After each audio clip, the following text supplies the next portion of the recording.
Hello, welcome back. We're having a fascinating discussion with Rav Dr. Michael Lightman. Thank you again for joining us. If you didn't watch the first two parts of this series, this is a three-part series, I recommend going and watching those two first episodes to get an idea of what we're talking about. But we are talking about Kabbalah today. We're discovering lots of new and interesting things. I am.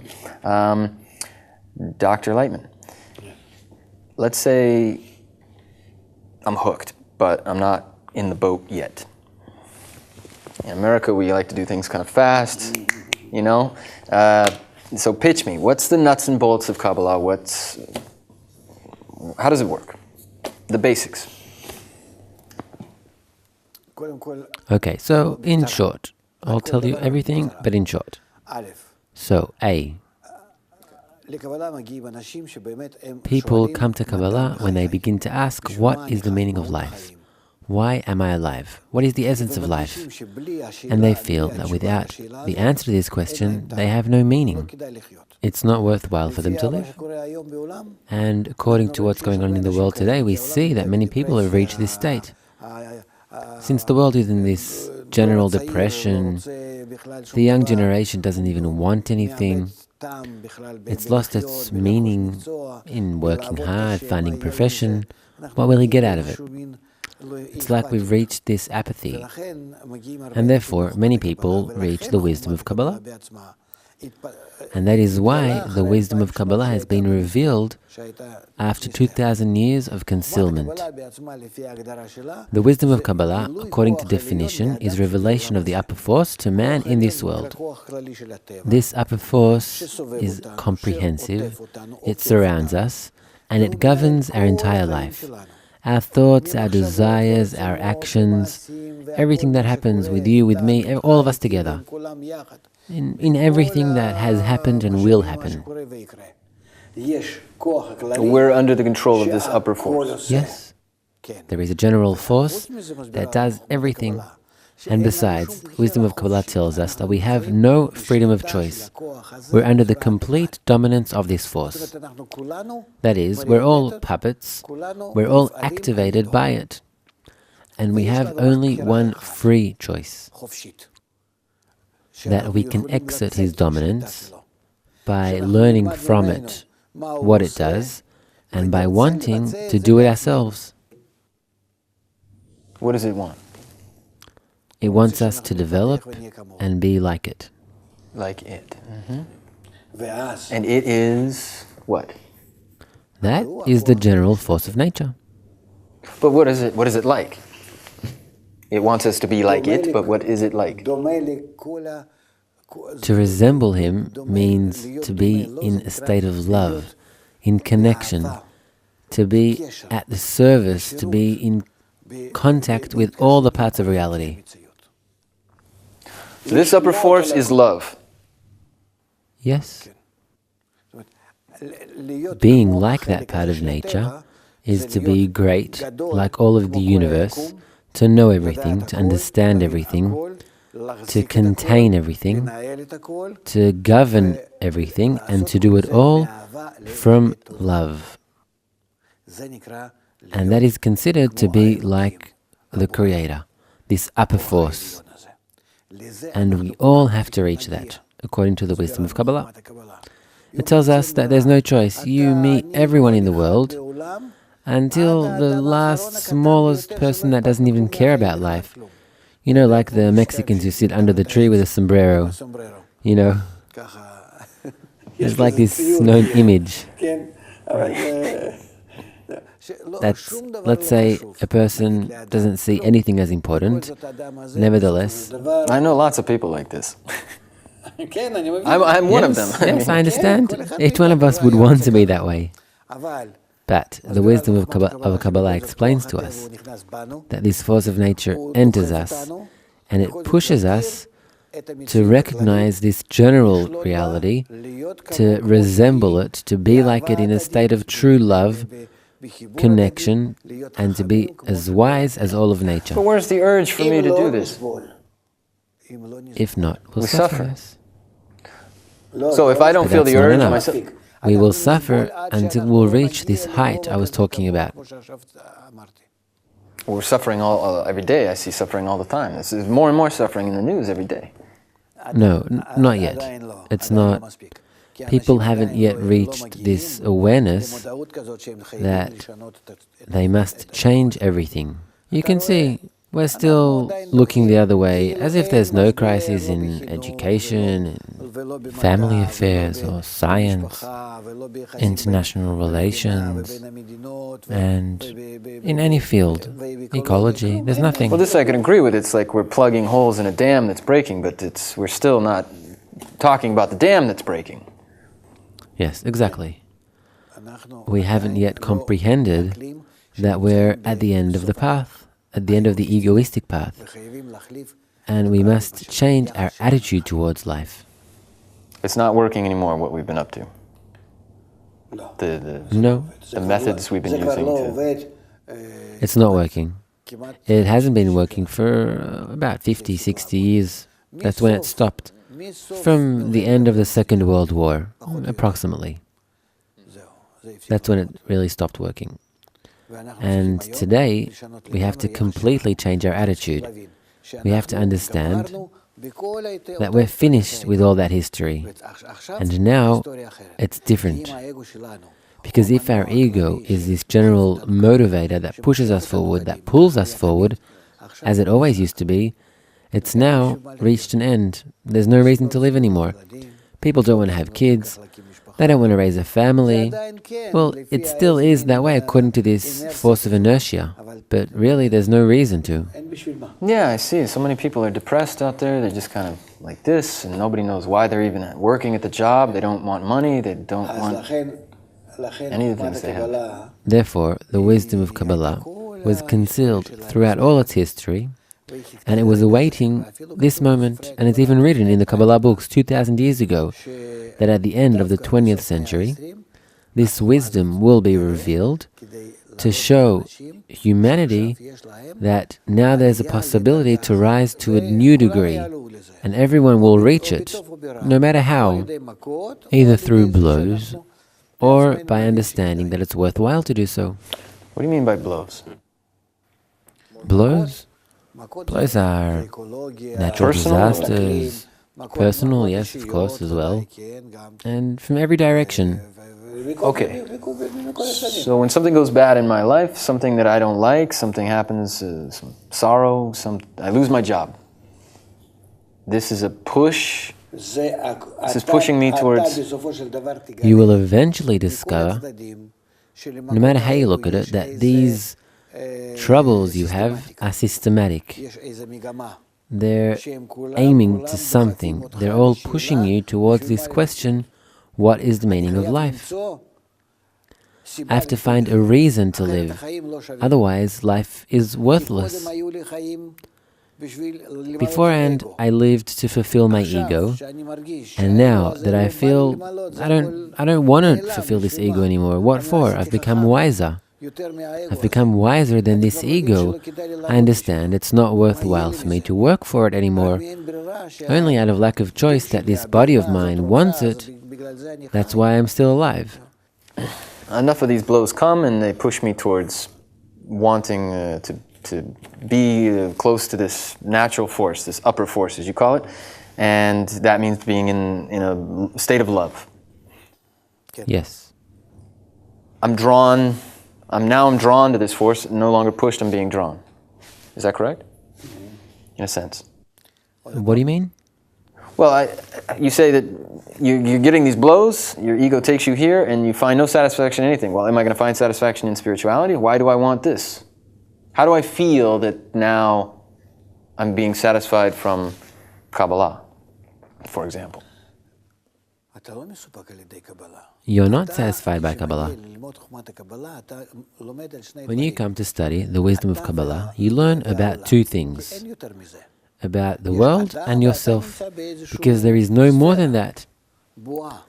There is you in this kind of bubble, this sphere. And this sphere is still vegetative, animate, and human beings. That's all of humanity, all of the universe.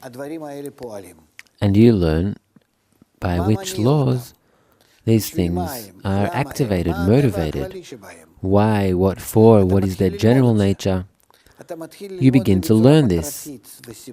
You begin to learn it in a purposeful manner, as cause and consequence, how it reaches evolution, where this evolution has to reach eventually. Where am I in this thread of evolution? You learn and learn and learn all of these things, and not only that, you also see it in your life. You also tie science to it.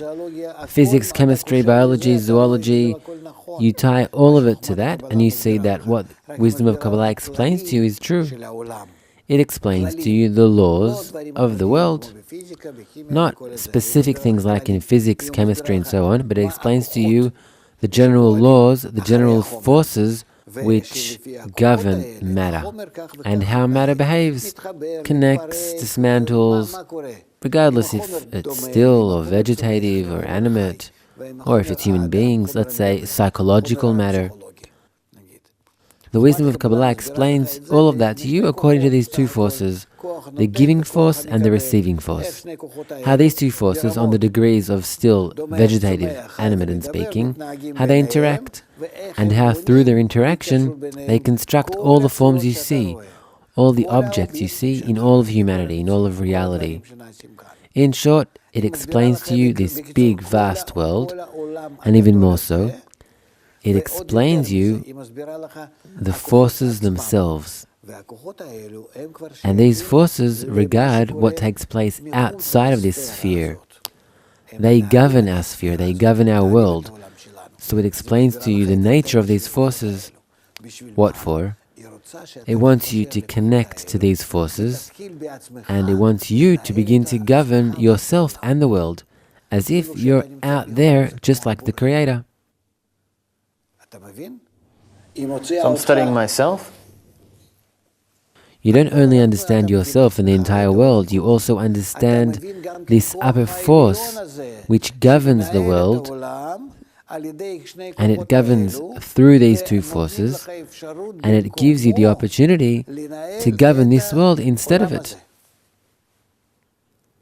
I, for example, was just playing with my grandson today, and he saw that I go into the car. He's 2 years old. He came to me, pulled me from the car, sat in my seat and started playing with the steering wheel. He wanted to drive the car.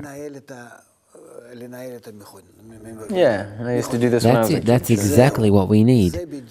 We need to want to govern the world. And people who want to rule this world, but not this world as in like being a president or having power, governing meaning in general bringing the world to correction, bringing it to a state that it's global and integral, in harmony of all forces, in balance, in love. In the same way that the upper force does. Yes, if they have an urge to steer the wheel, they're given the ability to steer the wheel. They're taught how to do so. And what do they exactly study then? If I sit down and I study with you, what am I studying? You'll learn the general laws of nature, those laws upon which nature is governed by. And then when you begin to participate, to be integrated with these laws, you begin to be like these laws, eternal, feeling yourself just like godliness, above the limitations of our world. You feel yourself having an eternal life. You don't identify yourself with this body of yours, but you identify with that same consciousness. So a Kabbalist is learning how to become God? Yes. Yes. His own God of his own world. No. You become the God.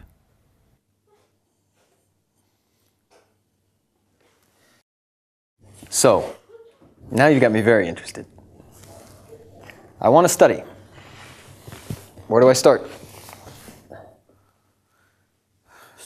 The start is very simple.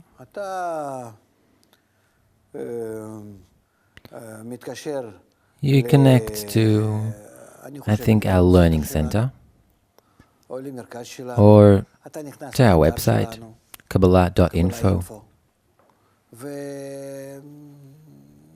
There you have all the information you need. You don't have to put in anything besides your will. Not money, as we were speaking about it before, nothing. You can just start studying, you can listen to lessons, you have articles there, clips, video clips, questions and answers. You have a blog there. We have an archive with a lot of information. The problem is we have so much information and so much material, it's like falling in this university. You need a guide. What the first course is, the beginner's course, intermediate, and so on. It's the same here. And you provide all that? Yes, yes, of course. No charge, and for everyone. So the first start is Kabbalah.info, for example. Yes. And as I get more advanced, then what do I have to do? I know you have a Congress coming up soon, but is that something I would go to if I just starting? I can wander into the Congress and, hi, I'm interested in Kabbalah. That's possible. Yes. Anyone who wants can come to our conventions. We have these conventions all over the world. We have it in America once or twice a year. You can come. But besides the convention, you have a lot of groups all over America and all over the world. You can join them. You can study there. You can participate. You can just go there to ask questions. People will always help you out. All, of course, with no charge and no obligation on your behalf. And what's the ultimate goal of B'nai Baruch, your organization here? To bring every person in the world to that same degree where he's equal to God, the upper force. That's it. Every person in the world? It's 7 billion people. Every person in the world. Well, what will happen then? Then we will all be whole, complete, good. We will all be gracious. Each person will have enough room, and he won't need to push the other, to reject the other. He will feel love towards everyone. He'll feel his life as eternal, complete. He'll have confidence. He won't need too much, but he'll fulfill himself with love, with a good attitude, and that will fulfill him more than anything else. That is true happiness. So the goal is utopia, paradise, heaven, or... I don't think it's a utopia, since we see that the laws of this world are such that whether we like it or not, we're going to have to reach it. And it's worth our while to hear what Kabbalah has to say, because by that we'll prevent ourselves from having a long way. Because nature is pushing us towards that kind of understanding. Nature has no pity. It's laws, just like all the laws of nature. You can see how there are floods or natural disasters, hurricanes, things which are frightening. Yeah, they're happening more and more often these days. That's true. We need to understand that these things will just increase. It is all in order for us to start asking, why are we suffering? And from that question, we will reach the question, what is the meaning of life? What is the purpose of life? And you said before there's no such thing as free choice. Is this free choice then? We talked about it a little bit, but you're saying... Free choice is specifically to rise above. Nature itself will oblige you to rise above it in order for you to be able to dominate it. Otherwise, you'll feel yourself lost. And my free choice is to avoid the blows and become like nature. Of course, in the beginning, you come in order to flee from your troubles, because you start asking, what's the meaning of life? There's no reason to live, there's despair, depression, family problems, work, natural disasters, other problems, and I lost money in the stock market, and so on and so forth. So in the beginning you begin to ask about this life. But when you begin to know the wisdom of Kabbalah deeper, you begin to understand that these blows are not so you'll get by in this world, but it's in order for you to reach the other world. so that you'll feel your life not like an animal that just lives and craves to have a good life, but in order for you to reach more sublime matters, in order for you to reach the sensation of the eternal life, that we're not just tied to this body, however, to the consciousness of this body called the soul, and that we can live in this state of consciousness even if our body dies. No problem. This body isn't even mine. I can change all its organs. The result is that I don't only rearrange my life here in this world and I have a good life, but I reach this state that I rise above to a higher dimension of life. And this goal, then, is this attainable in your eyes? Everyone can reach it. Each individual and everyone together. They can and they must. There's no free choice here. Your only free choice is to do this quickly. If you, that is, participate in it, or through sufferings, if you don't want to participate. It's like a good kid listening to his parents, or a naughty kid who isn't really listening, so they'll make him do it anyway. So it's worth our while to listen. I was the second kid. Yeah, I understand.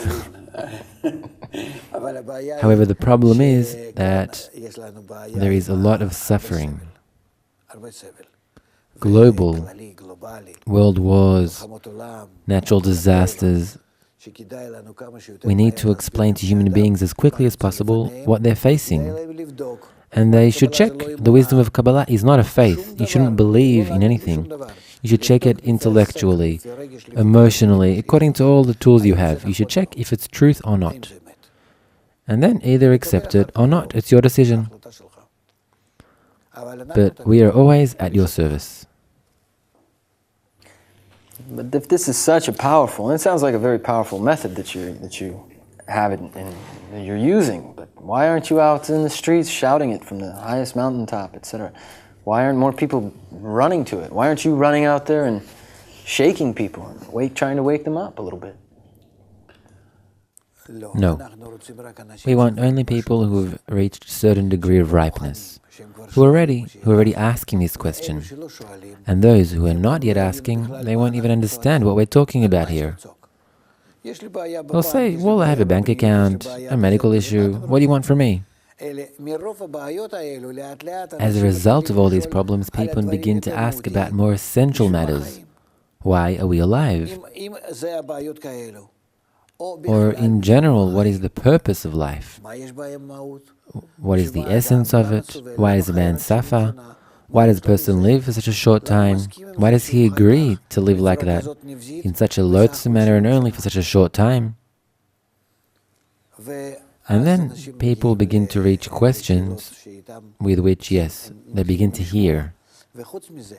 And other than that, let me tell you, we are in this one sphere, interconnected in these inner forces which are between us. If a person, say like you, that heard somewhere about the wisdom of Kabbalah, there is a reason.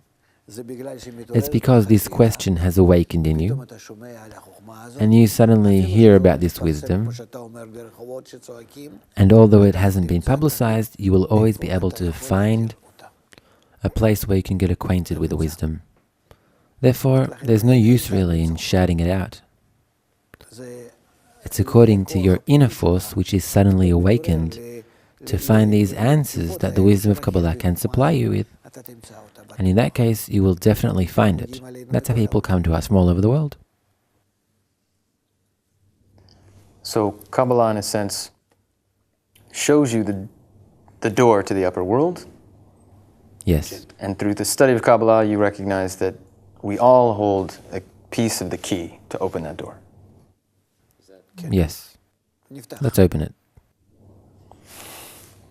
Sounds great. Thank you very much. Well, that's been a very fascinating talk with Dr. Michael Lightman. I appreciate your time. Thank you very much. We've gone very far with understanding a little bit more about Kabbalah.